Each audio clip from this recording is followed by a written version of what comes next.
இன்றே டவுன்லோட் செய்து உங்கள் ஃபேவரட் ஷோக்களை என்ஜாய் பண்ணுங்க.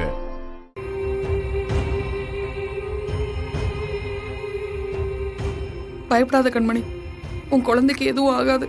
நம்ம யாருக்கும் எந்த பாவமும் பண்ணல. அவன் நல்லபடியா அந்த பூமிக்கு வருவான். நான் இருக்கும்போது என்ன ஆயிரும்? நீங்க தைரியமா இருங்க அண்ணி. நான் ஒன்று சொன்ன கேட்பீங்களா? என்ன மாறா? போதும் அண்ணி, நம்ம வீட்டுக்கு வந்துருங்க. நல்லதோ கெட்டதோ நம்ம எல்லாம் ஒன்றா இருப்போம். நீங்கள் இப்படியே இங்கே தனியாக இருக்கிறது என்னைக்கு இருந்தாலும் பிரச்சனை தான். ஆமா கண்மணி, தம்பி சொல்றதும் சரி. இன்னைக்கு நல்ல வேலையா நீ போன் பண்ண உடனே மாப்பிள்ள வந்துட்டாரு. ஆனா எப்பவும் இதே மாதிரி இருக்குமா? கெட்டது நம்மளை சுத்தும் போதுதான் நம்ம எல்லாரும் ஒத்துமையா இருக்கணும். அதானே எல்லாருக்கும் நல்லது.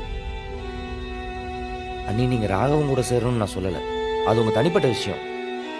அதில் நான் தலையிடுறதாவும் இல்லை. ஆனால் நீங்களும் உங்கள் வயிற்றில் இருக்கிற குழந்தையும் எங்களுக்கு ரொம்ப முக்கியம். இப்போது உங்கள் கோவத்தை விட உங்கள் சேஃப்டி தான் ரொம்ப ஃபஸ்ட்டு. அதுக்கப்புறம் தான் மற்றதெல்லாம்.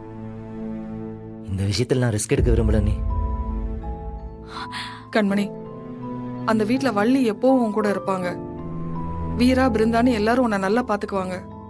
அவங்களெல்லாம் மீறி அந்த விஜி உன்னை ஒன்னும் பண்ண முடியாது. இங்க யாரும் இல்லன்னு தானே அவ ரவுடிங்களை அனுப்பி வச்சா. அதனால நீ அங்க இருக்கிறதாண்டி நல்லது.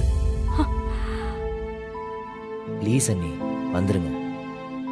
நீங்க எங்க யாருக்காகவும் வர வேண்டாம். உங்க குழந்தைக்காக வாங்க. குழந்தை பிறக்கிற வரைக்கும் அந்த வீட்டுல இருங்க. எங்க கண் பார்வையில இருங்க. கண்மணி, இங்க பாரு, என்னால உன்னை ஒத்தையில பாத்துக்க முடியாது. எனக்கு பயமா இருக்குடி.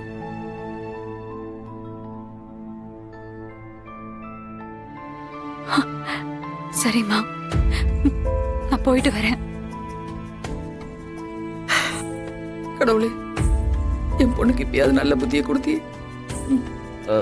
அத்தை, நீங்களும் பேசாம வந்துருங்களேன். நீங்க இங்க தனியா இருந்து என்ன பண்ண போறீங்க? அங்க வந்துருங்க. போய் அண்ணி உங்க ட்ரெஸ் எல்லாம் பேக் பண்ணி எடுத்து வந்துருங்க.